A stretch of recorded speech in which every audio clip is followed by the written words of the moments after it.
একটা ঘটনা দেখেছি আমাদের এলাকার একজন মুসলিম গরিব ছেলে, সে বড় লোকের এক হিন্দু মেয়েকে নিয়ে বেরিয়ে গেছে। এটা নিয়ে অনেক এতটাই মানে শেষ পর্যন্ত কোর্ট কাছারি এত কিছু মোকাবেলা না করার জন্য আসলে ওই হিন্দু পরিবার অনেক ধনী পরিবার ছিল, তারা ওই ঝামেলা না করে তারা একেবারে ভারত চলে গেছে। কারণ তার মান সম্মানে লেগে গেছে, সেজন্য তারা ভারতে চলে গেছে, তারা একেবারে চলেই গেছে। ওই মেয়েটা এখন সুন্দর বোরকা হিজাব পরে চলতেছে। কিন্তু প্রথমে কিন্তু আসলে ওই মেয়েটাকে বিয়ে করার সময় কোনো অবস্থাতেই বলে নাই যে তুমি ইসলাম গ্রহণ করতে হবে। এমনিতেই বিয়ে করে যেদিন ইসলাম গ্রহণ করে ফেলছে, তারপরে মামলা কোর্ট সবকিছুই কিন্তু উগ্র হয়ে গেছে। যতদিন ইসলাম গ্রহণ করেনি ততদিন পর্যন্ত ওই মামলা চলছেই চলছে। যেদিন ইসলাম গ্রহণ করে বলছে সেদিনে কিন্তু ওই পরিবার ভারত চলে গেছে। আর এখন ভালোই মানে চলতেছে। যাই হোক, এটা হচ্ছে লাভ জেহাদের একটা অংশ। আহ বন্ড জাকির নায়ক, শুভ সময়। হ্যাঁ, শুভ সময়। অভি ভাই, আমাকে যুক্ত করার জন্য ধন্যবাদ। আর সবাইকে অভিনন্দন, আমাদের দর্শক শ্রোতারা। তো আমি পুরোটাই শুনছিলাম এতক্ষণ। তো মানে বিষয়টা আসলে কি আমি বুঝতে পারছি না, আসলে বুঝতে পারছি না এই কারণে। এখন যদি এমন হয়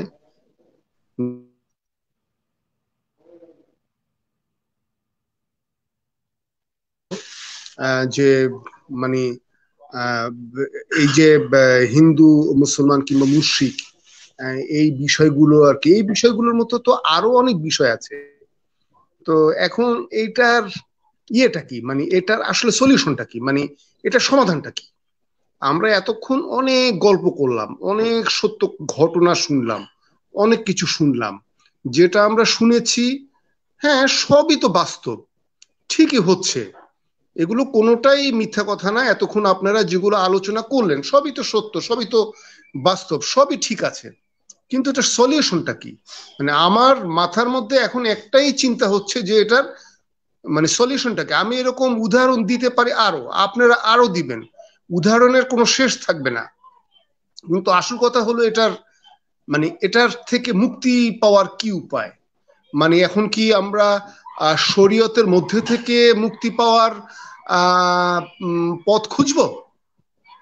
কিন্তু শরীয়তের মধ্যে থেকে তো পথ খোঁজার কোনো আপনার উপায় নেই, কারণ এখানে তো আমরা দেখতেই পাচ্ছি নবী মোহাম্মদ বলেই দিয়েছেন যে ওনার সুন্নত হলো বিয়ে, এবং ওনার সুন্নতের যারা ইয়ে হবে না, আপনার ওনার সুন্নত যারা অনুসরণ করবে না তারা ওনার দলভুক্ত নয়। সুতরাং শরীয়তের মধ্যে থেকে তো এটার থেকে উত্তরণের তো কোনো পথ পাচ্ছি না। তো এখন আমি আরেকটা কথা বলি, সেটা হলো যে ওই আপনারা তো জানেন একটা গল্প আলম ভাই কয়েকদিন আগে বলেছিল, গল্পটা আমার কাছে খুব মানে হৃদয়স্পর্শী হয়েছিল। ওই যে মোহাম্মদের মেয়ে জয়নব, ওর স্বামীর নাম ছিল কি আব্দুল্লাহ ইবনা আস ইবনে রাবি। তো তারা 14 বছর একসাথে দুজন দুই ধর্মে থেকেই একসাথে তারা ছিল ভালোবাসা নিয়ে।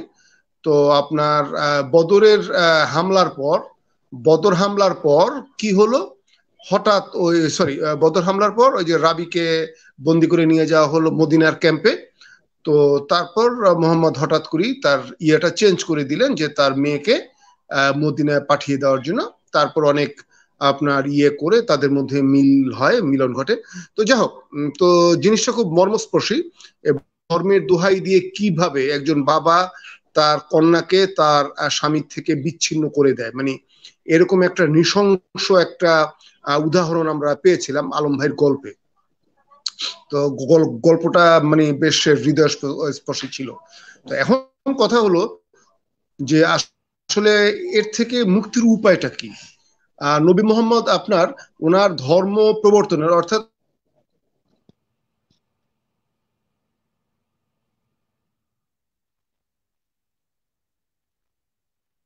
বন্ড জাকির নায়ক, আপনার কথা শোনা যাচ্ছে না।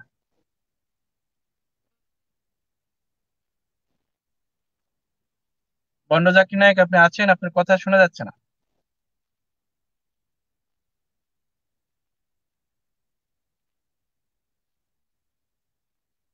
না, বন্ড জাকির নায়ক দেখি আবার আসুক, কারণ ওনার কথা শোনা যায় না। আর সাগর মজুমদার, আপনি কি এখন কথা বলবেন?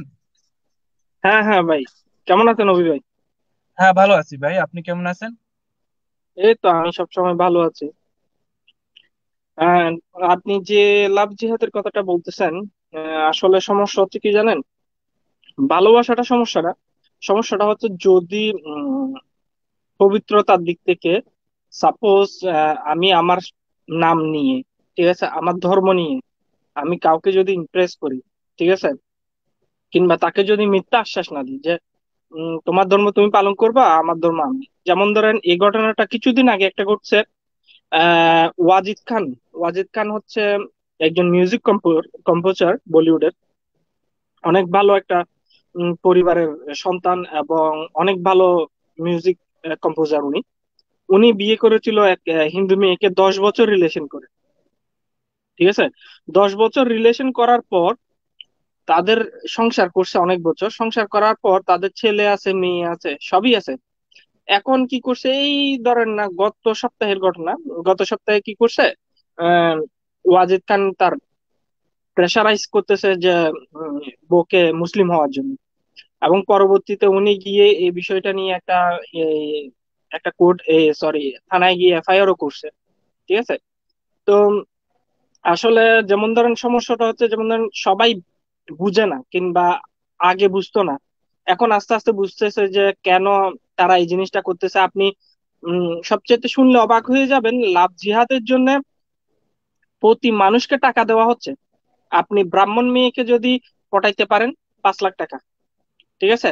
আপনি ব্রাহ্মণ মেয়েকে বিয়ে করে মুসলিম করতে পারে, 5 লাখ টাকা। ক্ষত্রিয়কে বিয়ে করে মুসলিম করতে পারলে আপনার 3 লাখ টাকা। দলিতকে আপনি বিয়ে করে যদি, অথবা প্রেমের ফাঁদে ফেলে যদি মুসলিম করতে পারেন, 1 লাখ টাকা। এইভাবে এইভাবে করে স্পন্সর করতেছে। কাউকে গাড়ি দেওয়া হচ্ছে, কাউকে মোটরসাইকেল দেওয়া হচ্ছে, ঠিক আছে। এবং ইভেন কি আপনি অবাক হয়ে যাবেন শুনে, মান্থলি স্যালারি দিয়েই এই কাজ করাচ্ছে ইন্ডিয়াতে। দেওবন্দ নামে একটা সংগঠন আছে, যেটা ওই আব্দুল নাম, ওই ওনার নাম কি, আব্দুল, উম, মুফতি আব্দুল মাসুদ ভাই, মাসুদ ভাই, উনি বলে দেওবন্দ থেকে এই ধরনের কাজগুলো করানোর জন্য আপনার মান্থলি স্যালারি দেওয়া হচ্ছে, ওদেরকে ভালো পরিমাণ ইনভেস্ট করা হচ্ছে, ভালো পোশাক দেওয়া হচ্ছে, ভালো মোটরসাইকেল দেওয়া হচ্ছে, ইভেন আপনি বড় লোকের মেয়ে পটানোর জন্য গাড়ি দেওয়া হচ্ছে। মানে স্পন্সর করা হচ্ছে, মুসলিম থেকে এই জিনিসটা স্পন্সর করা হচ্ছে, সে কারণে গিয়ে এই লটা আনতেছে। আপনি শুনলে কংগ্রেস ব্যতীত, কংগ্রেস সরকার যে সরকার যেখানে আছে, ওই ডিস্ট্রিক্ট ব্যতীত প্রায় সব রাজ্যের মধ্যেই এই ল কার্যকর করবে ওরা, বিজেপি সরকার। তো আসলে যেমন ধরেন আপনি যদি নিজেকে মানুষ মনে করেন, ঠিক আছে, একজন মানুষ একজন মানুষকে ভালোবাসতেই পারে, ঠিক আছে। তার মানে এই নয় যে যে আমি ধর্মটা চাপাই দিব, কিংবা ধর্মটা আমি আজকে না হোক কালকে না হোক পরশুদিন পর ধর্মটা চাপাই দিব। একটা মেয়ের একটা সামাজিক অবস্থান আছে, একটা ফ্যামিলির তার সামাজিক অবস্থান আছে। আপনি বাংলাদেশের এমন এমন একটা ঘটনা গেছে, আপনি দেখলে অবাক হয়ে যাবেন, আমার কাছে ভিডিও আছে, যে একটা মেয়ে তার বয়ফ্রেন্ডের সাথে পালাই গেছে। পরবর্তীতে ওরা আসছে, আসার পর ওদের ওদের মা বাবার সামনে আসছে হিন্দু মেয়েটা। হিন্দু মেয়েটার মা বাবা পানি যখন দিছে, ওই হিন্দু মেয়েটা যখন বলতেছে যে না, আমি তোমাদের কাছ থেকে পানিও খাবো না, কারণ তোমরা এখন কাফের, আর আমি হচ্ছে মুসলিম, ঠিক আছে, আমার ধর্ম মতে তোমাদের হাতে পানি খাওয়াই আমার জন্য কি হারাম। তো এই যে ব্রেন ওয়াশ, কিংবা আগে যে পরিমাণ মানুষ জানতো না, এখন মানুষ জানতেছে, এই বিষয়টা নিয়ে সোচ্চার হচ্ছে। সে সে কারণে যেমন ধরেন কিছু মুসলিম সংগঠন এই লাভ জিহাদের বিপরীতে বলতেছে যে এই ধরনের কি আইন করা উচিত না, এই ধরনের আইন করা ঠিক হবে না। সাথে কিছু মানবাধিকার কমিশন যুক্ত হচ্ছে।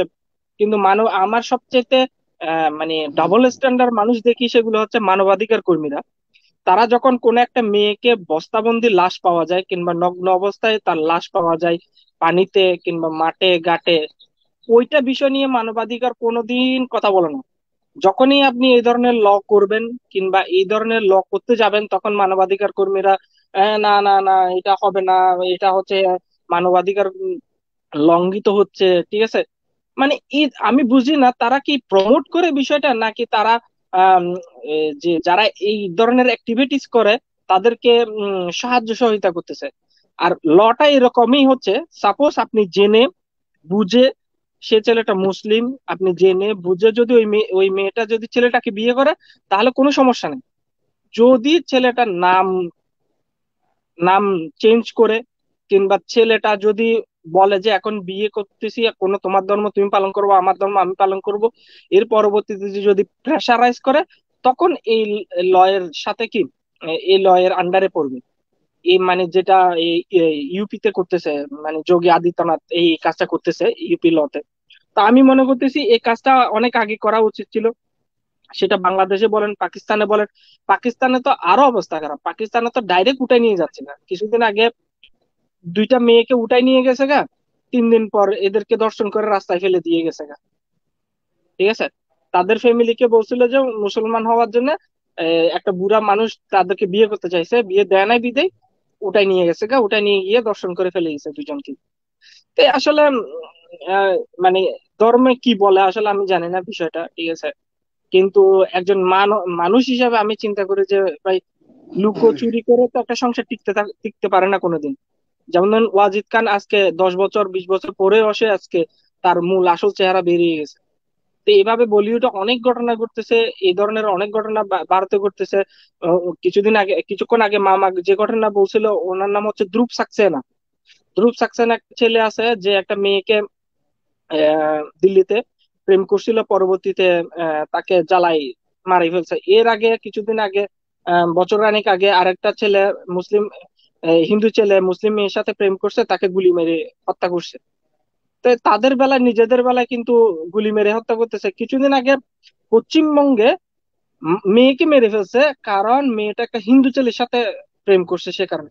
তাদের বেলায় এ ধরনের ঘটনা, কিন্তু অন্যদের বেলায় এ ধরনের ঘটনা হয় না। তো আসলে মানবতা বলতে আসলে আমি জানি না ইসলাম ধর্মে কি আছে, বাট আমি মনে করি আরো মানবিক হওয়া দরকার। ধন্যবাদ অভিবে। যে আপনাকে ধন্যবাদ। আপনি আহ, এই যে লাভ জিহাদ যে মানে আইনটার কথা আপনি বলতেছেন, এটা আসলে কি মানে প্রয়োজন আছে বা ভারতে বা যে কোনো দেশেই এই ধরনের যে যারা আসলে প্রতারণা করে বিয়ে করে ধর্মান্তরিত করার সম্ভাবনা থাকে যে ধর্মে, তাদের বিরুদ্ধে কি এই আইনটাকে আপনি সমর্থন করেন? অবশ্যই সমর্থন করি, কারণ সমর্থন করে যে আমার কথা হচ্ছে, তুমি যদি এই মেয়েটাকে পছন্দ করো, ঠিক আছে, ভালোবাসো, তাহলে ওই মেয়েটাও যদি তোমাকে ভালোবাসে, তাহলে তার মধ্যে তোমার লুকানো ঘটনা কি দরকার? এই আপনি মানে কয়েকদিন আগে ধরেন না, মাসখানেক আগের ঘটনা একটা, মানে ইয়াতে আপনার পাঞ্জাবে, মেবি পাঞ্জাবে একটা ঘটনা ঘটছে। ওই এই ছেলেটা হচ্ছে কংগ্রেসের একজন বিধায়কের বাইস্তা, ঠিক আছে। ওই ছেলেটার সাথে একটা মেয়ে, হিন্দু মেয়ের রিলেশন ছিল।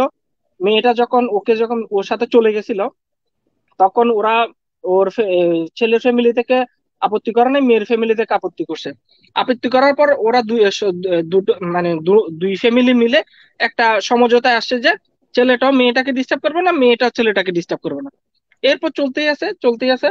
তারপর থেকেই যখন নিয়ে আসছে হিন্দু মেয়েটাকে তার ফ্যামিলি, এরপর থেকে ওকে প্রেশারাইজ করতেছে যে তুমি ধর্মান্তরিত হও, ধর্মান্তরিত হও, ঠিক আছে। ইভেন কি তার ছেলেটার মা বলতেছে যে যে এই মেয়েটাকে অবশ্যই ধর্মান্তরিত হতে হবে। এটা যখন না পারতে শেষমেশ কিছুদিন আগে তাকে অপহরণ করতে চাইছে, যখন ধস্তাধস্তি করছে, যেতে চায় নাই, তখন গুলি করে দিয়েছে রাস্তার মধ্যে। এবং রাস্তার মধ্যে গুলি করে দেওয়ার পর ওর মায়ের স্টেটমেন্টটা হচ্ছে আরো জঘন্য। ওর মা বলতেছে কি জানেন, যে এই মেয়েটা যদি আজকে ইসলাম ধর্ম কবুল করতো, তাহলে এই মেয়েটাকে আজকে মরতে হইতো না। ঠিক আছে, তাহলে আপনি চিন্তা করেন কত দূর, মানে এদের চিন্তাধারা, কিংবা কত নৃশংস হলে এই ধরনের কথা মন্তব্য করতে পারে একটা ফ্যামিলি। তার মেয়ে হারিয়েছে, উপযুক্ত একটা মেয়ে হারানোর পরও ওই ছেলের ফ্যামিলি থেকে বলা হচ্ছে কি, এই মেয়েটা যদি তার মুসলিম ধর্ম গ্রহণ করতো, তাহলে এই মেয়েটাকে মরতে হইতো না আজকে। তাহলে কেন প্রয়োজন আছে সেটা তো মানে ভারতবাসী সবাই জানে। এখন অহরহ ধরতেছে, ঠিক আছে, অহরহ ঘটনা ঘটতেছে এই ধরনের। আর এটা সচেতন করার জন্য গভর্নমেন্ট অনেক উদ্যোগ নিচ্ছে এবং ল করতেছে। আমি মনে করি এই লটা আরো 10 বছর আগে আসা উচিত ছিল, তাহলে অনেকগুলো মেয়ে অনেকগুলো ছেলের জীবন বেঁচে যেত। ঠিক আছে, এটা হচ্ছে কথা আমার। সাগর মজুমদার, আপনাকে ধন্যবাদ। আপনি থাকেন, আমি আরো কয়েকটা প্রশ্ন আপনাকে করব ফিউচারে। আমি একটু সরকার, মিস্টার সরকার, শুভ সময়, কেমন আছেন ভাই?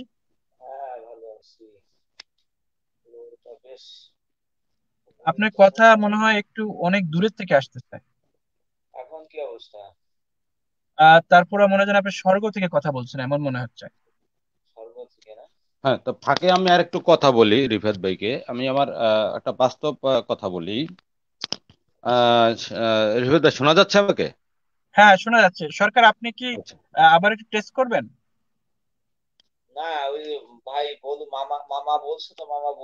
হ্যাঁ, এখন ঠিক আছে। আপনি হ্যাঁ, মামা বলার পর আপনি বলবেন, আমি একটু টেস্ট করতে চাই আচ্ছা আপনার আচ্ছা, থেকে। হ্যাঁ, একটা মামা বাস্তব বলুন। কথা বলি। হ্যাঁ, তো আমার মানে আত্মীয়ই হয় মোটামুটি, মানে দুঃসম্পর্কের আত্মীয়। তো ওনার দুটো বোন মুসলিমদের সঙ্গে মানে সম্পর্ক করে তারা মুসলিমদের সঙ্গে মানে ধর্মান্তরিতে তারা বিবাহ করছেন। যাই হোক, এটা নিয়ে তারা কোনো ইয়ে করে নাই। তো ওনার একটা ছেলে একটা মুসলিম মেয়ের সঙ্গে সম্পর্ক করছে, করার পরে মেয়েটাকে মানে আহ, আহ, মেয়েটাকে নিয়ে ভারতে চলে গেছে।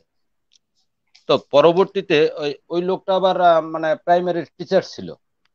হ্যাঁ, তো নিয়ে যাওয়ার পরে যখন জানতে পারলো যে অমুক মাস্টারের ছেলের সঙ্গে মেয়েটা চলে গেছে, তখন তার যে মনে করেন বসত বাড়িটা ছিল, ভাই মুহূর্তের ভিতরে আইসা ভাঙচুর করে একদম মানে আম, উম, খালি মানে মানে ভিটাটাই মাটিটাই পড়ে রয়েছে, আর সবকিছু হাতে হাতে নিয়ে গেছে।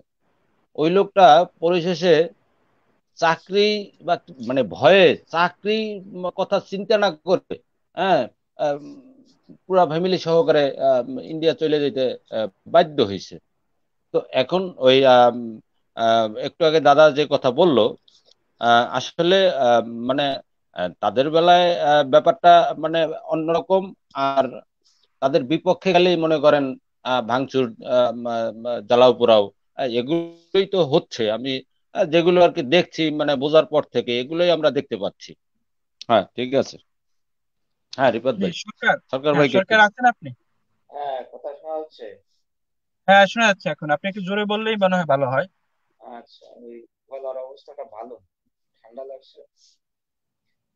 আচ্ছা, আচ্ছা।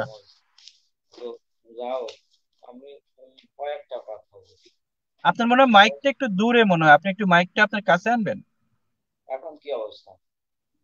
এই এই এখন একটু ভালো আছে।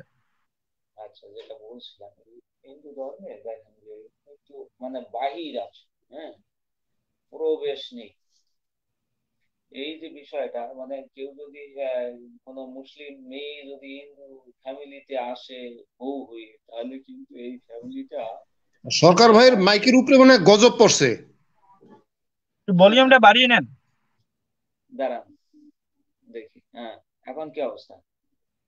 আচ্ছা, বলেন কি করবো আর, আপনার কথা তো শুনতে হবেই, কারণ আপনার কথা শোনার জন্য আমরা দীর্ঘ অপেক্ষায় আছি। কিন্তু একটু আপনারা একটু কান দিয়ে শুনেন।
আরেকটা জিনিস হচ্ছে কি, হিন্দু ধর্মের লোকজন কিন্তু তাদের ধর্মের প্রতি মানে চরম ভাবে উদাসীন, হ্যাঁ।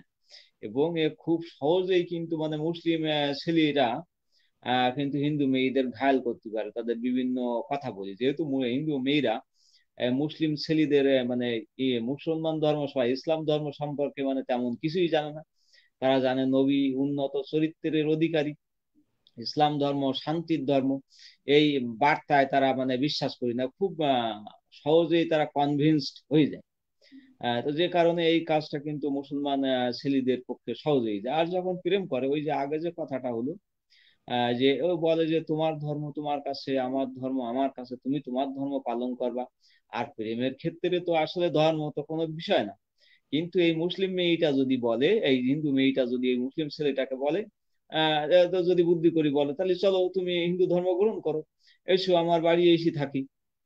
কিন্তু এই কথা বলার সুযোগও কিন্তু আপনার এই যে হিন্দু মেয়েটা নেই, কারণ তার বাড়ি থেকে কিন্তু এটা কখনোই মেনে নিবে না। যে কারণে এই যে আপনারা যে দোষ ত্রুটি যেগুলো দিচ্ছেন, এই একতরফাভাবে মুসলিমদের দোষ দিলে হবে না, এখানে হিন্দুদেরও আমি মনে করি যে এরাও চরম ভাবে মানে এর জন্য দায়ী।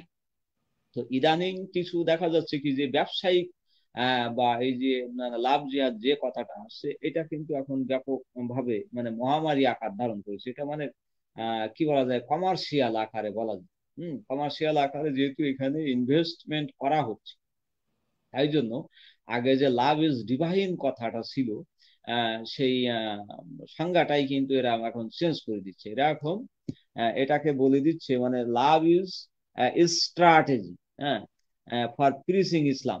এরা ইসলাম ধর্মটাকে প্রচার করার জন্য এই ভালোবাসাটাকে মানে একটা কৌশল হিসেবে বা কৌশল হিসেবে এরা অবলম্বন করতেছে।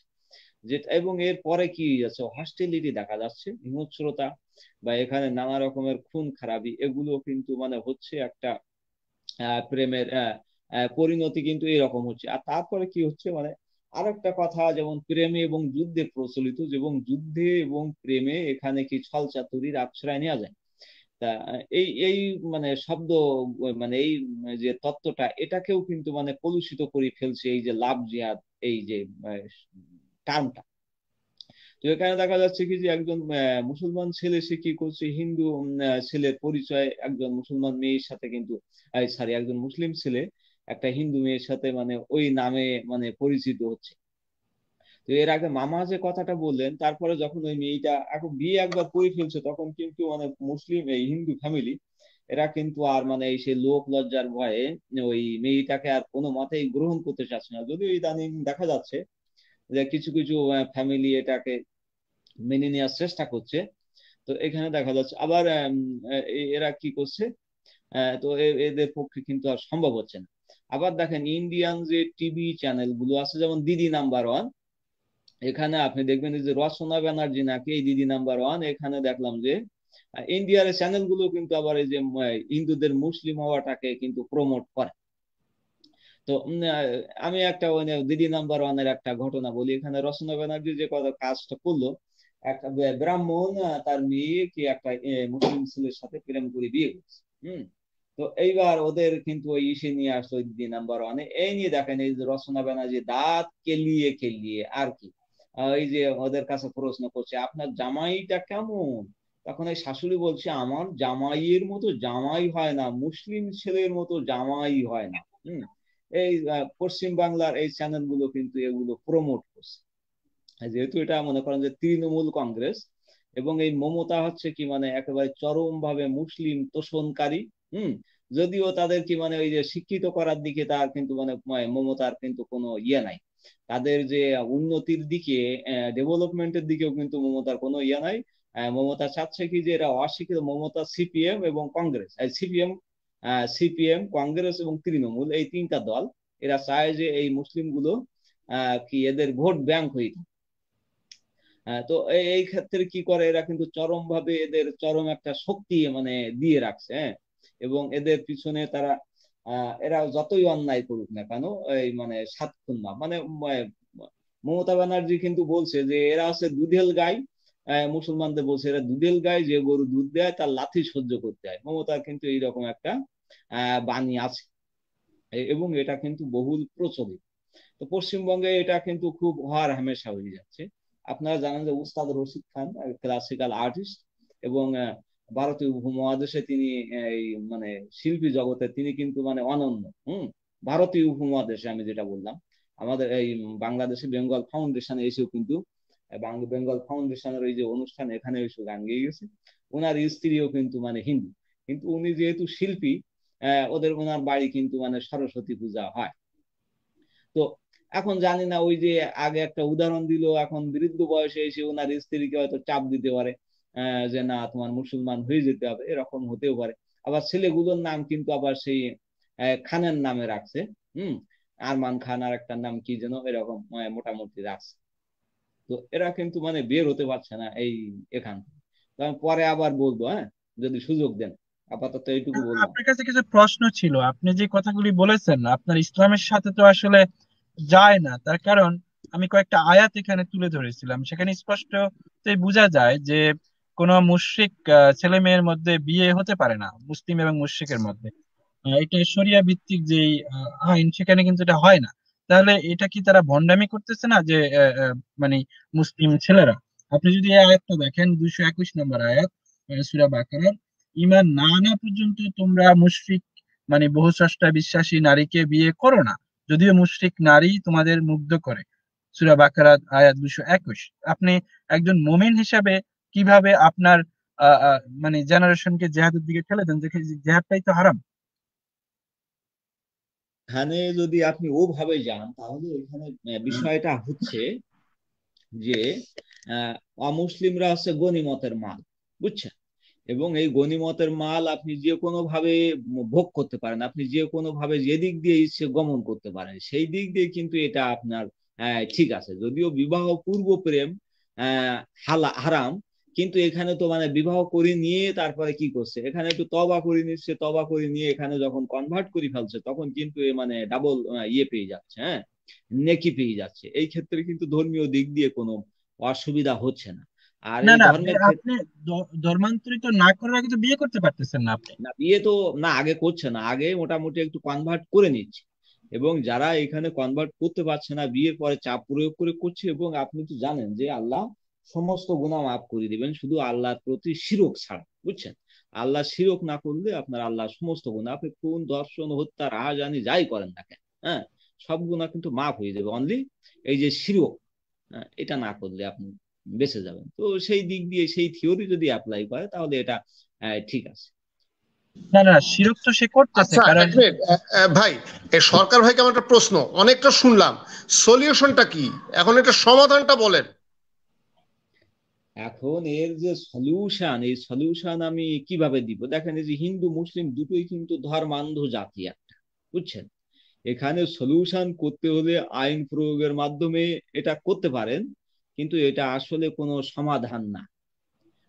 আমার মনে হয় যে এখানে সবাইকে সবাই ধর্মটা মানে বুঝাতে হবে, যে আসলে তোমার ধর্মগ্রন্থ কি বলছে, মুসলিমদের বুঝাতে হবে তোমার ধর্মগ্রন্থ কি বলছে, এতে কতটুকু মানে আসল, আর কতটুকু মেকি, কতটা সত্য, কতটা মিথ্যা।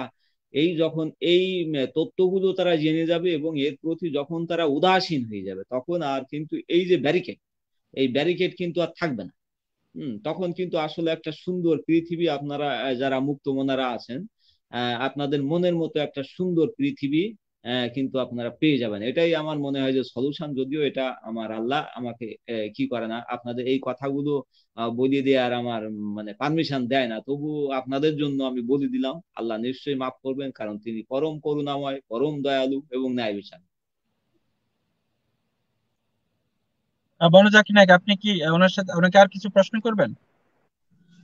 না, এখন প্রশ্ন করার কি, মানে সরকার ভাই যেটা বলেছেন যে আসলে আমাদের যে মানে মানসিকতা, এটা উন্নত করতে হবে, আর ওই মোহাম্মদের যে ওই তেলেসমাতি গ্রন্থ, এটারে ছুঁড়ে ফেলতে হবে, এছাড়া এর সলিউশন নাই। এছাড়া এর সলিউশন নেই। আপনি ওই গ্রন্থের ওই যে তেলেসমাতি গ্রন্থের মধ্যে থেকে আপনি সলিউশন খুঁজবেন, নো, এটা হবে না। আপনাকে এর থেকে বেরিয়ে আসতে হবে, এটাই সলিউশন, এবং মানবতার জন্য এটাই সলিউশন। আপনার কাছে আমার আরেকটা প্রশ্ন, এই যে লাভ জেহাদের যে আইনটা, যে আইনটা মানে বিজেপি করতে চাচ্ছে, সেটা আমি তো এটার পক্ষে মানে যেতে বাধ্য হচ্ছে, কারণ এই যে যে ঘটনাটা ঘটছে যে 2 বছর আগে সে বিয়ে করলো, কিন্তু পরে তার ধর্ম গ্রহণ না করার কারণে তাকে অত্যাচার শুরু করলো, এখন পুলিশ তাকে গ্রেপ্তার করছে। কিন্তু এই ঘটনা তো ঘটতেই থাকবে তাহলে। না, এটাকে আপনি মন্দের ভালো বলতে পারেন, কিন্তু এটা আসলে ভালো কিছু না। আচ্ছা, আমি হ্যাঁ, আমি একটু বলি। অভি ভাই ঠিক শুনেন, আছে। 2 বছর আগে শুনেন, 2 বছর আগে আমি এটা বুঝতাম না, এখন আমি ফেসবুকে ওয়াজ শুনতেছি, মাহফিল শুনতেছি, হ্যাঁ, বিভিন্ন মালানদের ওয়াজ শুনতেছি, আমার মধ্যে ইমান এখন জায়গা উঠছে। তো আমি এখন 2 বছর আগের কথা বললে হবে? এখন আমি ইমানদার মানুষ, এখন তো আমি আমার ব্যবস্থা আমি গ্রহণ করবই, তাই না? না না, এই এইখানে জন্যই তো ওই যে আইনটা যে ধর্মান্তরিত করে বিয়ে করা বা শুধু শুধু আপনি নিজের ধর্মের দিকে নিয়ে আসার জন্য উদ্দেশ্য ভাবে বিয়ে করা, এটা ঠিক হবে না। এটা তো আইনটাতে আমি সমর্থন করি, কারণ তোমাকে আগে এই না দিতে হবে যে এই কমিটমেন্ট করতে হবে যে কোনো অবস্থাতে যাতে ধর্মান্তরিত করা না হয়। কিন্তু এই অ্যাক্সিডেন্টটা তো ঘটতেছে, কতজন কোর্টে যাচ্ছে, কিন্তু বেশিরভাগ গরিব যারা আছে, মধ্যবিত্ত যারা, তারা ভিতরে ভিতরে না, নিজেরা। আমি এই আইনটাকে সমর্থন করি, আমি এখানে এই আমি আইনটাকে সমর্থন করি, এটা আমাদের দেশে হওয়া উচিত। অবশ্যই তুমি ধর্মান্তরিত করার জন্য বিয়ে করতে পারবা না। এখানে আমি একটা কথা, যদি পারমিশন দেন, with your kind permission, I want to আচ্ছা, ওয়ান্ট সামথিং। আপনি বলবেন, আমি একটু বর্ণজাকি নাকি বলে দিই না, ধর্মান্তরিত করে বিয়ে করতে পারে, আর এখানে কোনো সমস্যা নাই। যদি সে 18 বছর উপরে হয় বা 21 বছর, বা যে রাষ্ট্রে যেই মানে বয়সের কথা লেখা আছে, মানে তাহলে ওই বয়সে যদি ইচ্ছে পরিণত হয়ে যদি সিদ্ধান্ত নিয়ে ধর্মান্তরিত হয়ে বিয়ে হয়, আই ডোন্ট মাইন্ড। কিন্তু দুজনে দুই ধর্মের মধ্যে থেকে যদি বিয়েটা করে, পরবর্তীতে একে অন্যকে চাপ দিচ্ছে, তুমি আমার ধর্ম গ্রহণ করো, না হয় আমি তোমার ধর্ম, এই ধরনের আহ আহ, মানে ঘটনাগুলি যে হবে, সেজন্যই কিন্তু এই লাভ জিহাদের আইনটা নিয়ে এত ঘাটাঘাটি হচ্ছে এবং হচ্ছে এই ঘটনাগুলি। কেউ যদি ইসলাম ধর্ম গ্রহণ করে বিয়ে করে, সেখানে কারো কিছু করে না, তার স্বাধীনতা, সে কোন ধর্ম গ্রহণ করবে কোন ধর্ম ছাড়বে, এটা তার ব্যক্তি স্বাধীনতা। কিন্তু দুজন দু ধর্মে থেকে এবং পরবর্তীতে এক উদ্দেশ্য প্রণীত করে যে একটা মুসলিম মেয়ে একটা হিন্দু ছেলেকে বিয়ে করলো কৌশলে, পরে এক বছর পরে তাকে ইসলাম ধর্মে ধর্মান্তরিত করলো, এইটার বিরুদ্ধে আমি। কি সরকার? আমি না না, ফোর্স বলছিলাম কি, অ্যাপ্লাই তো করাই যাবে না। এই সবচেয়ে মূল তো এটা ফোর্স অ্যাপ্লাই। ফোর্স অ্যাপ্লাইটা আইন দিয়ে বন্ধ করতেই হবে, এটা আমাদের দেশে আইনটা দরকার আছে, আমি সমর্থন করি ফোর্স অ্যাপ্লাইয়ের ব্যাপারে। আমি এখানে কয়েকটা কথা আমি মানে অ্যাড করতে চাই। সেটা হচ্ছে কি, দেখেন, যে এই একটু জোরে ধর্মটা, বলেন। হ্যাঁ, এই ধর্মটা মানুষের অন্তরে গেঁথে গেছে কি করে জানেন? মানে ইদানিং কালে আরো বেশি করে তারা মনে করছে যে এটা আসলে মানে সৃষ্টিকর্তার প্রেরিত। এর কারণ হচ্ছে কি, এই ধর্মের সাথে বিজ্ঞানকে মেশাই, হ্যাঁ, ধর্মের সাথে মানে যে অপবিজ্ঞানী যারা আছে তারা কি করছে, এই বিজ্ঞানটাকে মিশাই এটাকে একেবারে মানে মানে একেবারে সত্য করে তুলে দিচ্ছে। তো এই ক্ষেত্রে আমার মনে হয় কি, যে যারা বিজ্ঞানী আছে, মানে সত্যিকারে যারা বিজ্ঞানী, যারা অপবিজ্ঞানী না, এদের কিন্তু একটা গ্রেট রোল আছে এই পৃথিবীটাকে সংস্কার করার জন্য। এবং আমি মনে করি যে বিজ্ঞানীদের আজকের দিনে আর এই যে ল্যাবে বসে থাকা কিন্তু মানে উচিত হবে। তাদেরকেও কিন্তু বের হয়ে আসতে হবে, যদি এই একটা সুন্দর পৃথিবী তারা চায়। তাদেরকে আজকে ল্যাবে বসে থাকলে হবে না, তাদেরকে এসে এই যারা এই যে ধর্মগুরুরা আছে, এরা এই যে ধর্মের সাথে বিজ্ঞানটাকে মিশ্রিত করে একটা সিরাপ তৈরি করিয়ে মানুষকে, সাধারণ মানুষকে খাওয়াচ্ছে, তাই তো? এবং তারা এই যে অপব্যাখ্যাগুলো করছে, আমার মনে হয় বিজ্ঞানীদের এখন মানে প্রকাশ্যে এসে এই কথাগুলো বলা উচিত, যে দেখুন এখানে কিন্তু এটার সাথে এটা মিলছে না, এটা কোনোভাবেই যায় না। তার কারণ কি, মনে করেন সে 5,000 বছর হোক আর 4,500 4,000 বছর হোক, 1500 বছর হোক আর 14,500 1450 বছর হোক, এই কোনোটার সাথে কিন্তু মানে আপনি যতগুলো বিজ্ঞান আছে দেখবেন যে কোনো বিজ্ঞান এই মানে প্রকৃত বিজ্ঞানের সাথে কিন্তু আসলে মিলে না। তা এই স্টেটমেন্ট গুলো বিজ্ঞানীরা যদি প্রকাশ্যে এসে না দেয়, তাহলে এই যে সমস্যার এটা কিন্তু চলতে থাকবে, মানুষ ধর্মান্ধ হবে, এবং একসময় দেখবেন যে ক্রুসেড হবে। এই ক্রুসেডের ফলে কি হবে, মানে অনেক মানুষ কিন্তু হত্যা হয়ে যাবে। তখন ঘরে ঘরে মসজিদ, ঘরে ঘরে মন্দির তৈরি হবে, ঘরে ঘরে প্যাগোডা তৈরি হবে, ঘরে ঘরে আপনার এই যে চার্চ তৈরি হবে। এবং তখন কিন্তু এই যে স্কুল কলেজ এগুলো আর থাকবে না, থাকবে শুধু মাদ্রাসা, মানে মাদ্রাসা, তারপর আছে টোল, তারপরে এই যে এইগুলোই কিন্তু থাকবে, মানে এই যে বিজ্ঞানীদেরও কিন্তু আর মানে তত্ত্ব দেওয়ার কোনো সুযোগ থাকবে না, তখন ওই সেই এর মতো হবে, কপারনিকাসের মতো হবে, গ্যালিলিওর মতো হবে। এদের মতো কিন্তু মানে এরা বিপদে পড়তে থাকবে। তাই জন্য আমার মনে হয়, আমি একটা কথাই বলতে বলতে চাই, সেটা হচ্ছে যে বিজ্ঞানীদের এখন কিন্তু বলিষ্ঠ পদক্ষেপ নিতে হবে, তাদের পত্রিকায়, তারপর সোশ্যাল মিডিয়ায়, তারপর মাস মিডিয়ায় তাদের এই প্রচারগুলো কিন্তু মানে প্রত্যেকটা আয়াত বা এই যে শ্লোক বা এই যে ভার্স এগুলো আম, তাদেরও কিন্তু পড়ার দরকার আছে, তারা পড়ে এগুলো মানে বিশ্লেষণ করে দিবে, তবেই কিন্তু মানে এই মানে সমস্ত মানুষ জাতির কিন্তু মোহমুক্তি হতে পারে। বিজ্ঞানীরা অনেক অসাধ্য সাধন করেছে, কিন্তু এই ক্ষেত্রে আমার মনে হয় বিজ্ঞানীরা চরম ভাবে ব্যর্থ হয়েছে। তারা একটা ঘরের ভিতরে আবদ্ধ থেকে, বিজ্ঞান আগারে আবদ্ধ থেকে তাদের আজ বের হয়ে আসতে হবে, যদি বিশ্ব মানবতাকে বা এই মানব জাতিকে যদি বাঁচাতে চায়। জি, আমি আর এটুকু বললাম। সরকার আপনার সাথে আমি দ্বিমত করি, তার কারণ বিজ্ঞানীরা কিন্তু বলে দিচ্ছে আপনি সিদ্ধান্ত নিবেন, বিজ্ঞানীদের তথ্য দিয়ে আপনি সিদ্ধান্ত নিবেন। তারা তো আপনাকে ওই যে ধর্মান্তরিত বা বিজ্ঞান্তরিত করতে পারবে না। তারা তো বলে দিচ্ছে যে এটার এই তথ্য এইটার এইভাবে এইভাবে হয়, তারা ব্যাখ্যা করে দিচ্ছে। আপনি ভাই সিদ্ধান্ত নিবেন যে তাদের ব্যাখ্যাটা কি যুক্তিযুক্ত মনে করব, না আপনার ধর্মগ্রন্থে যেটা আছে সেটা যুক্তিযুক্ত মনে করবেন। সেটা তো আপনার না স্বাধীনতা। অভি ভাই, এখন আর এটা করলে কিন্তু মানে হবে না। আমরা তো তাহলে কি আপনারা আপনি কি যারা চান তারা, আপনি কি চান তারা তারা মাঠে মাঠে নেমে বলবে আসো বিজ্ঞান্তরিত হও, বিজ্ঞান্তরিত হ্যাঁ, হও? এখন এখন তাদের এই দিন মানে এই কাজটা যদি তারা না করে ভাই, এই যেমন আপনারা যারা মুক্তমনা আছেন, তথাকথিত উগ্র নাস্তিক বা মুক্তমনা, আপনারা তো ঘরে বসিয়ে নিজেরাই কি মুক্তমনা হয়ে থাকতে পারতেন, আপনারা কেন এই সামাজিক দায়িত্ব আপনারা নিলেন? বিজ্ঞানীদের এরকম কিন্তু তাদেরও একটা মানে রেসপন্সিবিলিটি আছে, তারা শুধু গবেষণাগারে পড়ে থাকলে সরকার হবে ভাই, না। তারা তো গবেষণা করে এটাকে পাবলিশ করতেছে, তাদের কাজ তো তারা করতেছে। এখন ওরকম আপনি পাবলিশ করলে হবে না, তাহলে কি করতে হবে? আপনার বাসায় গিয়ে গিয়ে বলতে হবে? বাসায় আচ্ছা গিয়ে বলতে সরকার হবে ভাই, কেন? হ্যাঁ হ্যালো সরকার ভাই, একটু বলতে চাই, আমরা কিন্তু ঘরে বসে থাকি না, আমরা কিন্তু মাঠে ঘাটে হাটে মানুষের সাথে মিশি এবং মানুষকে বলি। আর এই যে কথাটা বলতেছেন, এটার দায়িত্ব কিন্তু আপনার, এটার দায়িত্ব কিন্তু আমার। এই যে আপনি আজকে বলতেছেন, এই যেমন আপনি একটা দায়িত্ব পালন করতেছে, আজকে অভিভাই একটা অনুষ্ঠান করতেছে, অভিভাই দায়িত্ব পালন করতেছে, আমি হাটে ঘাটে মানুষের কাছে বলি, আমি দায়িত্ব পালন করতেছি। এইভাবেই কিন্তু হবে। আপনার বিজ্ঞান কি করবে বলেন? তারা কি এখন ওই এসে তো তারা সেটা বলতে পারবে না, কারণ তারা কোনোটাই সত্য মনে করে না, কোনোটাই মিথ্যা মনে করে না।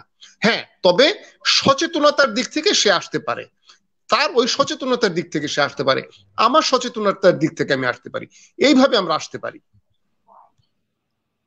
না, এখানে দেখেন যে আমাদের বিজ্ঞানীগুলো কিন্তু দেখেন যে ঘরের ভিতরে বসে আছে, হ্যাঁ? তাদের, আমি যেটা বলতে চাচ্ছি সেটা হচ্ছে কি, তাদেরও এই যে ক্রান্তি লগ্নে তাদেরও কিন্তু আমরা যেরকম ভূমিকা নিচ্ছি না, তাদেরও কিন্তু এরকম ভূমিকা নেওয়া দরকার। আমি যেটা বলছি, জাফর ইকবাল স্যারকে কি করতে হবে, তিনি মানে সমস্ত বিশ্বের একজন প্রথিতযশা, আমি জানি তার উপরে তিনি আক্রান্ত হয়েছেন, তাকে আমি যথেষ্ট শ্রদ্ধা এবং সম্মান রেখেই বলছি, তাকে কিন্তু আরো বলিষ্ঠ ভূমিকা পালন করতে হবে। শুধু এক ভূতের বাচ্চা লিখে বসে থাকলে কিন্তু হবে না, আমি যেটা বলছি। আচ্ছা, আপনাকে ধন্যবাদ। জাফর ইকবাল স্যার কিন্তু হ্যাঁ, হ্যাঁ, হ্যাঁ, বাংলাদেশেই ভাই, না না, সেই বাংলাদেশে। পথটাই হ্যাঁ, তো আমি তৈরি করে দিবেন আমি আপনি। এখানে সেই পথটা, সেই যে রিফাত পথ, ভাই, সেটা তো আমি আপনি তৈরি এখানে করে একটু দিবেন। কথা বলতে চাই। আমি জি আমি জি। এখানে একটু কথা বলতে চাই। সরকার ভাইয়ের কথা সমর্থন করে আমি এটা বলতে চাই যে আসলে সরকার ভাই যেটা বলছে, কথাটা একটা যুক্তিযুক্ত একটা ব্যাপার আছে। আহ, হ্যাঁ, আর আপনি যেটা বলছেন সেটাও কিন্তু একটা যুক্তি আছে। কারণ বিজ্ঞানীরা তো সব সময় একটা পেপার তৈরি করতেছে। হ্যাঁ, তো এখন আমরা যারা সচেতন আছি, আমি এটা উভয় মানে অনেক সময় দেখছি, তারা কেমন যেন একটা দায় এড়াইয়া চলতে চায়। হ্যাঁ, যেমন ধরেন আমার সামনে যদি কেউ বলে যে কোরআনে অনেক বিজ্ঞান আছে, আমি মানে ওইভাবে তো আর বলা যায় না, তাদেরকে আমি বলি যে দেখেন ভাই, কোরআনে বিজ্ঞান আছে, একটু তাইলে একটু দেখাইয়েন তো আপনার কিরকম বিজ্ঞান আছে। হ্যাঁ, বা একটু হালকা একটু ওই হালকা করে একটু চ্যালেঞ্জ দিতে হবে যে ভাই, একটু চ্যালেঞ্জ রইলো, একটু কোরআনে বিজ্ঞান কেমন একটু দেখাইয়েন তো, হালকার উপরে। হ্যাঁ, এভাবে আমাদের যারা আমরা যারা এই দায়িত্বটা নিচ্ছি, আমরা ওইভাবে একটা কাজ করতে পারি, যেটা জাকির নায়েক ভাই যেটা বললো, যে আমরা আসলে এভাবেও কাজ করতে পারি। আর যেটা সরকার ভাই বলছে সেটাও কথা ভালো নয়। আর আপনি যেটা বলছেন সেটা তো আমরা আস্তে আস্তে আমরা করতেই আছি, এভাবেও আমরা কাজ করতে পারি। হ্যাঁ, এটুকু